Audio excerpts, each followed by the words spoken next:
Sabahınız xeyirli olsun. Bu dəqiqələrdə Bakı Məhkəmə kompleksində təqsirləndirilən şəxs Ermənistan vətəndaşı Ruben Vardanyanın barəsində olan cinayət işi üzrə açıq keçirilən məhkəmə prosesinə hazırlıq aparılır. Zərərçəkmişlər və zərərçəkmişlərin hüquqi varisləri qeydiyyatdan keçirilər və onlar tədricən prosesin keçirildiyi Bakı Məhkəmə kompleksindəki iclas salına daxil olurlar. Qeyd edək ki, Ruben Vardanyanın barəsində olan cinayət işi üzrə açıq keçirilən məhkəmə prosesinə ötən ilin yanvarında başlanılmışdı.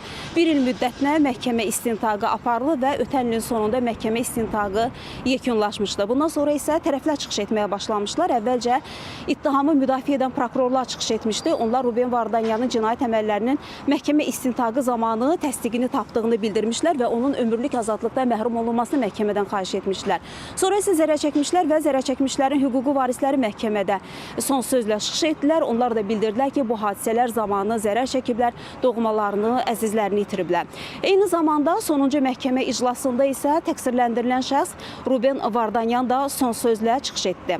Və bundan sonra məhkəmə yekun qərar qəbul etmək üçün müşavirəyə getmişdi. Bugün isə müşavirənin yekunlaşacağı və gəlinən qərarın elan olunacağı gözlənilir. Hansı qərar qəbul olunacaq? Biz təbii ki, xəbərlərin növbəti buraxılışında bu barədə tamaşaçılara daha geniş məlumat ötürməyə çalışacaq deyərək sözü yenidə mərkəzə, studiya ötürürük.